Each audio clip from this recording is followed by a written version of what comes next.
दोस्तों, नदियां हमारे जीवन में एक महत्वपूर्ण स्रोत हैं। इनसे हम फसलों की सिंचाई करते हैं। कई लोग तो नहाने और कपड़े धोने तक का काम नदियों के किनारे करते हैं। नदी के किनारे ही कुंभ और महाकुंभ आयोजित किए जाते हैं। नदियों को जीवनदायिनी भी कहा जाता है। हमारे देश में तो नदियों को मां तक कहा जाता है। त्योहारों पर नदियों की पूजा भी की जाती है। इसके उलट भारत में एक ऐसी भी नदी भी है जिसे शापित कहा जाता है। इस नदी को लेकर लोगों के मन में इतना डर है कि वो नदी के पानी को छूते तक नहीं है।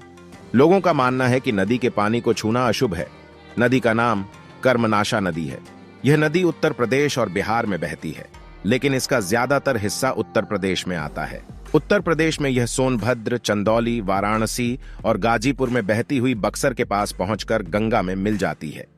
नदी का नाम दो शब्दों से मिलकर बना हुआ है, कर्म और नाशा। अगर इसका शाब्दिक अर्थ निकाला जाए तो इसका अर्थ काम नष्ट करने वाली या बिगाड़ने वाली नदी निकलता है। लोगों की भी इस नदी को लेकर कुछ ऐसी ही सोच है। लोग मानते हैं कि कर्मनाशा नदी का पानी छूने से काम बिगड़ जाते हैं। लोगों का मानना है कि इसके पानी को छू लेने से अच्छे कर्म भी खत्म हो जाते हैं। इसी वजह से लोग इसके पानी को छूने से डरते हैं। वे इसके पानी को किसी भी काम के लिए इस्तेमाल नहीं करते हैं। कर्मनाशा नदी के शापित होने के पीछे एक पौराणिक कथा बताई जाती है।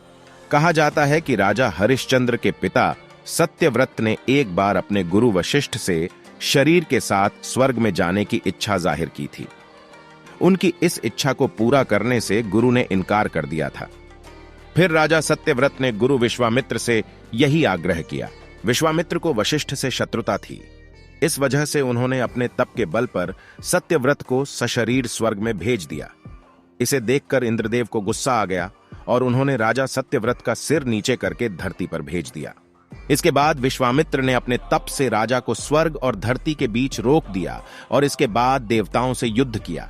राजा सत्यव्रत आसमान में उल्टे लटके हुए थे, जिससे उनके मुंह से लार टपकने लगी। लार के गिरने से नदी बन गई।